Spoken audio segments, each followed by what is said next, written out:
Hey there storytellers, welcome back to my channel. Today's video is going to be a very quick one. It is another bookish quiz.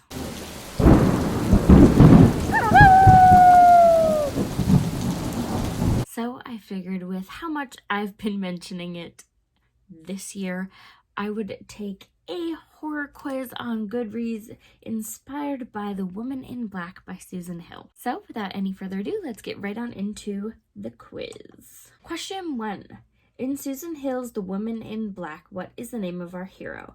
Peter Pan, Arthur Kipps, John Smith, or Tom Riddle? Arthur Kipps. Question 2. What is the name of the house our hero visits across the salt marshes? Pemberley, Thornfield Hall, Eelmarsh House, or Skid Row? Eelmarsh House. Question 3. At what time of day/night can you only cross the Nine Lives Causeway? When the tide is out, when the moon is full, when the tide is in, whenever you want to. And Eelmarsh House is sort of on an island, so you can only access it when the tide is out. Why does our solicitor hero go to Eelmarsh House in the first place? To attend Mrs. Drablow's funeral and tidy up her estate and papers, to attend a party, to live there as she was his aunt and he inherited it, to catch a ghost. No, he goes there to attend Mrs. Drablow's funeral and to tidy up her estate. What is the name of the inn Arthur stays at in the village Crithin Gifford? The Gifford Legs, the Gifford Arms, the Prancing Pony, or the Hooked Fish? And I believe it's the Gifford Arms. Question 6. At Mrs. Drablow's funeral, after Arthur first sees the woman in black, he turns to Mr. Jerome and asks him who the lady is. How does Mr. Jerome react to this question? He laughs and dances a jig. He runs away screaming. He frowns, turns pale, and says he saw nobody. Or he whimpers and turns pale. I believe it's he frowns, turns pale, and says he saw nobody. The town tries to cover it up a lot. All of the townsfolk just want Arthur to get out of there. They don't want him to linger. Question 7 of 10. When Arthur first stays the night at Eelmarsh House, where does he come across the woman in black? In the family graveyard whilst exploring, at the beach whilst swimming, on the Nine Lives Causeway whilst walking, in the kitchen whilst cooking up a storm. I believe the first time he sees her is in the family graveyard whilst exploring, but I could be remembering wrong. Question 8.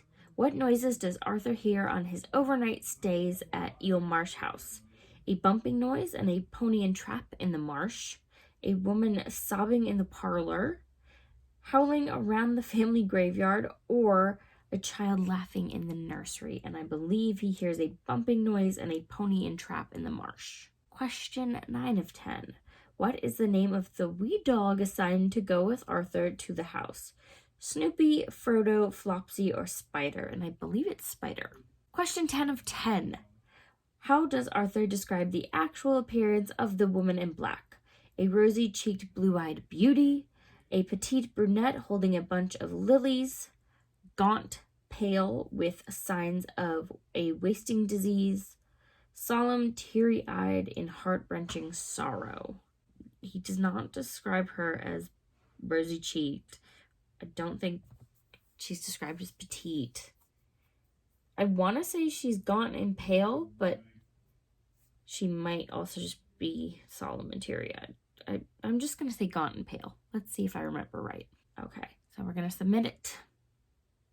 The Woman in Black quiz, 10 of 10 correct. Oops, it reset. There you have it. I got 10 out of 10 correct on the Woman in Black quiz. I'm not really surprised, a little bit surprised. I didn't know if I remembered some of the descriptions quite as well as I thought I did, but I'm glad I remembered them correctly. It is absolutely a fantastic read. I highly, highly recommend it if you like a spooky ghost story. For the way that I've been going on about it, it took me way too long to even consider the fact that I could check out whether or not Susan Hill's other works were at my library. Fun fact, a lot of them are, or at least a good amount, but I did find myself another spooky ghost story of hers to read called The Man in the Picture, and it's another little short spooky ghost read. So I think I'm going to add this to my TBR for October to get some more Susan Hill vibes going, since I've been raving about The Woman in Black. I felt it was only due time that I checked out her other spooky stories. But that is it for this video. If you enjoyed it, let me know by leaving a like down below. And if you want to keep up with me and all of my bookish adventures, you can click the subscribe button, and you should definitely ring the little bell so that you don't miss a beat of Vlogoween. I'll be coming at you again tomorrow with some more fun content. I'll see you then. Bye!